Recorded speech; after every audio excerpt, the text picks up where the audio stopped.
Hey, how's it going everyone? So in this video I'll be showing you guys how to replace the rear shocks on a 2013 Mazda CX5. This car has 151,000 miles on it. I do notice that it does have a little bit more body roll than when I first got the vehicle, when it had only 30,000 miles on it. And I also noticed that whenever I go over potholes on the freeway, the vehicle will kind of jolt and it'll try to go left and right abruptly. And it does go left and right very significantly when there's a lot of crosswind. And I know that that's a kind of a symptom that your suspension is kind of wearing down a little bit. So we want to go ahead and replace that as soon as possible as a safety precaution. Now, one thing to note that after December of 2013, I believe that Mazda changed the design of the rear shocks for this vehicle. So they use a different part number. You want to make sure you check your door jamb to see when the manufacture date of the vehicle was. And if it's after December of 2013, you'll need a different part number than what I'm using, but it's going to be quite a similar procedure for those models up to about 2016, I think. And then after that, it was a totally redesigned vehicle, so the steps may be different, so don't follow this video. And also too, you want to be sure to hit the like, subscribe button at the end of this video. Give me a thumbs up, you guys, and I want to make sure that you guys follow these steps completely. So the very first thing you want to do is secure the vehicle on some jack stands.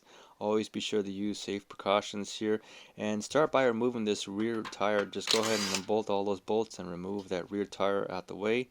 Now you want to go ahead and be sure that you get all of the bolts soaked with either some penetrating fluid like this PB Blaster. WD-40 is another good one. Let that soak for about 5 minutes. It makes it a lot easier to remove these bolts, you guys, especially if you live in the Northeast where things just rust out very easily. Now it's optional that you can remove this end link for the sway bar here.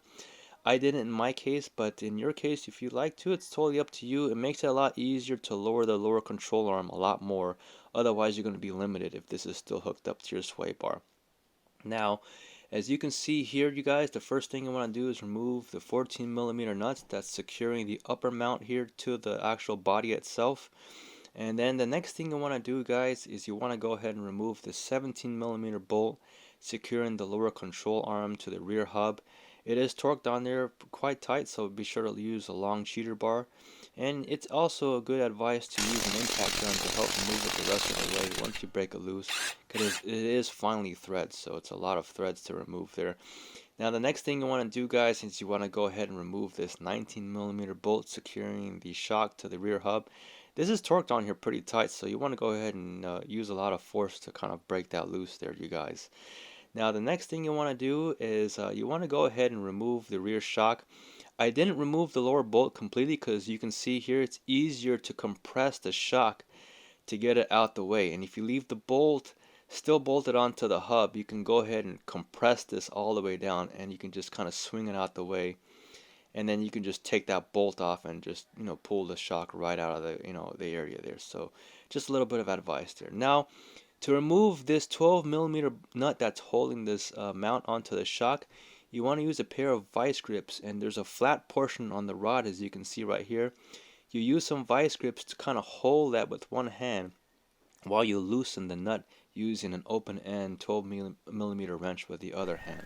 So here we are with the old unit, as you can see right here, and you can see the factory sticker on that, which is right here. That's how it looks like there.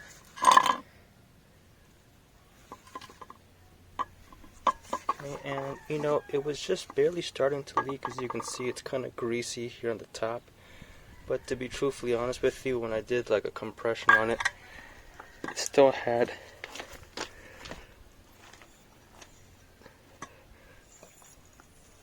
it's still kind of good, I would say. It's not completely shot, but in any case, the car has 150,000 on it.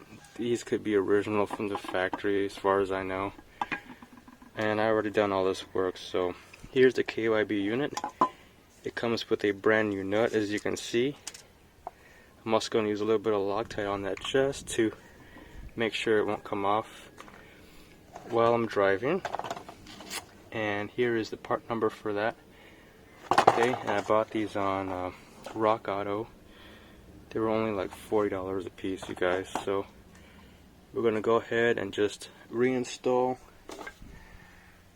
the shock mount on there with the bump stop. It's actually all one piece, and the installation will be the reverse of everything I've done, and I'll show you kind of that in just a very brief clip, and I'll give you the torque specs in the description down below, and I wish you guys the best of luck on this project.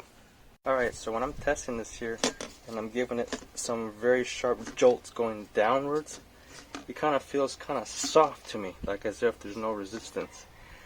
But when you're pulling it, there's a little bit of resistance, so it's not really working good in one direction, only working good in the other one.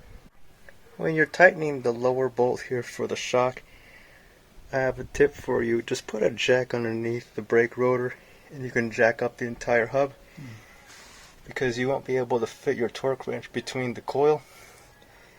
So that way you can fit it inside and it'll be straight and you can torque it very easily.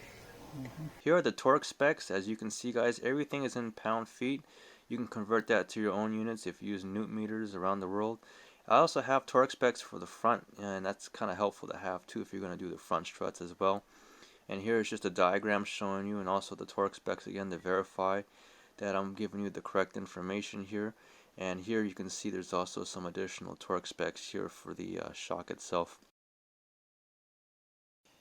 If I hadn't mentioned already, the installation is the complete opposite of the actual removal process itself, so I'm not going to go through that with you, but simply you're just going to do exactly what I did to remove it in opposite. You know, you're going to start by compressing the shock, and you'll go ahead and put it back in and bolt the lower bolt back in there just by hand, and put the two nuts on the actual top mount itself. Then you'll go ahead and start torquing everything down, and the hardest part really for me was actually putting the bolt that actually bolts the lower control arm to the actual rear hub itself. I had to use a jack underneath that lower control arm to kind of push it into the actual hub itself. That kind of helps to kind of get in there. And you also want to use like a long pry bar or a screwdriver to kind of help wiggle things to kind of get it to align. Then you can go ahead and just kind of hammer the bolt right in there once you get it, once you get the hole aligned very closely. You can go ahead and hammer the bolt. If it won't go in by just using your hand, it's not going to damage the bolt or anything. And also too, like I said, once you're done, be sure to go ahead and do a road test and make sure that everything is working, that you're not hearing any kind of clunking or noises, and that also too, your new shocks are not defective units. You want to be sure you go over a lot of bumps, test it out to make sure, because the worst thing you want to do is replace something that was kind of bad with something that's totally bad. And you want to be sure that you get your refund and get a new unit sent ASAP. So with that said, again guys, please hit the like, subscribe button, and drop me a comment below. Hopefully that these steps will kind of help you in your journey. And I hope you guys can save a ton of money, especially nowadays that inflation and everything else is just so out of control, that you guys are able to do your own repairs and make your car last as long as it can, so you don't have to pay outrageous prices for a brand new car. Alright guys, have a good one.